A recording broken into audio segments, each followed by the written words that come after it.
हम लोग अपना सदस्यता अभियान हम लोगों ने प्रारंभ किया है और सदस्यता अभियान 2024 हमारा संगठन के पर्व के रूप में भी हम लोग मना रहे हैं।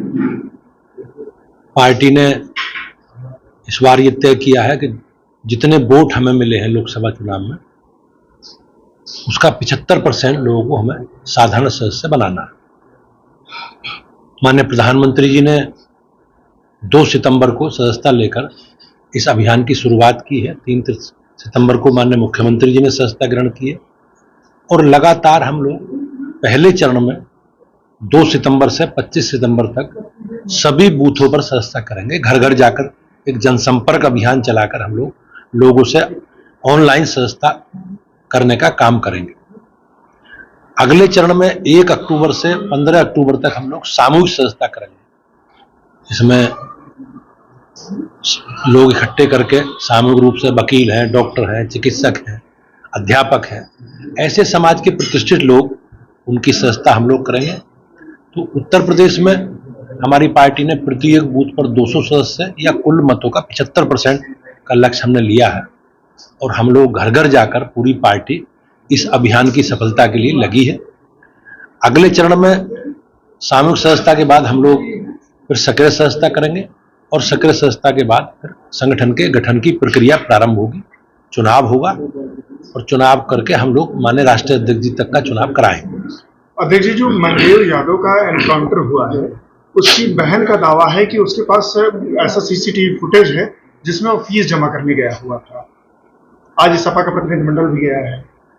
हमारी सरकार माननीय योगी जी के नेतृत्व में बेहतर कानून का राज हो इसका प्रयास में सब लोग कर रहे हैं और पिछले हमारी सरकार आने के बाद जिस प्रकार से अपराध न्यूनतम स्तर पर पहुंचा है उसमें हमारी सरकार ने बगैर किसी भेदभाव के हमारी सरकार कार्रवाई कर रही है।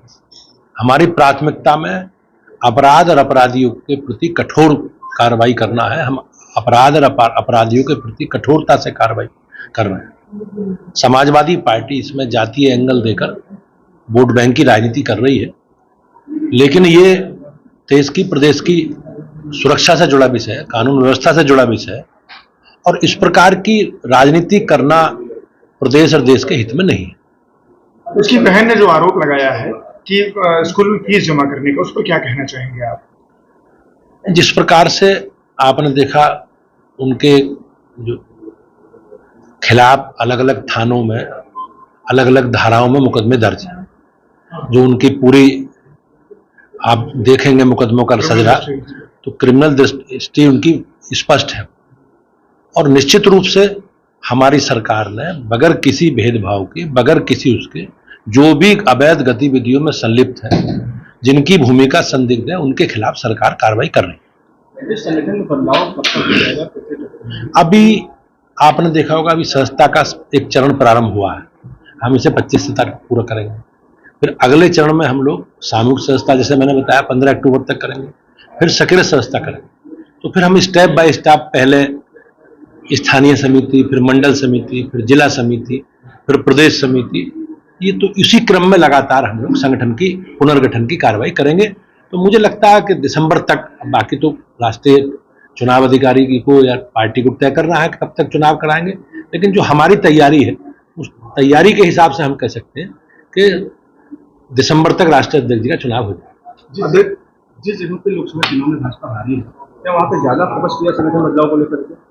नहीं, संगठन तो आप पुनर्गठन होना, संगठन की एक व्यवस्था है, उस व्यवस्था में जो राजनीतिक दृष्टि से, क्योंकि हम लोग राजनीतिक सामाजिक दृष्टि से भी संगठन का काम आगे बढ़ाते हैं, तो हम लोग ऐसा कोई बाध्यता नहीं है कि किसे बदलेंगे किसे बनाएंगे, लेकिन संगठन का गठन हम लोग करेंगे और अधिकांश स्थानों पर बदलाव होगा।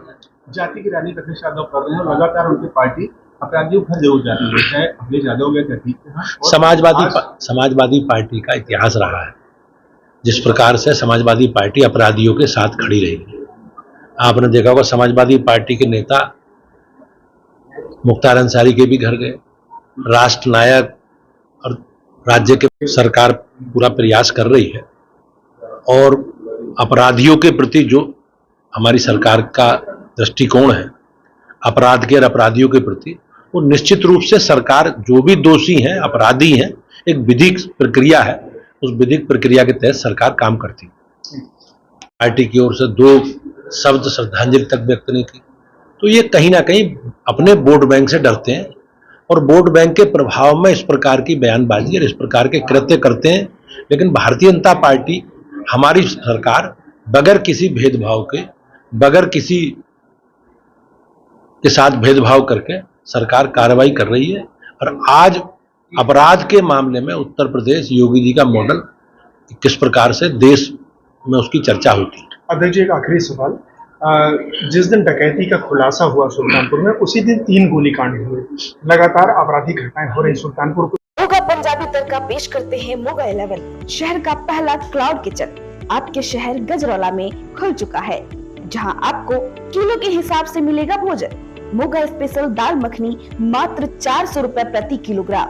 ऑर्डर करने के लिए आज ही प्ले स्टोर से लंच को ऐप डाउनलोड करें। टेक अवे डिलीवरी की सुविधा उपलब्ध है।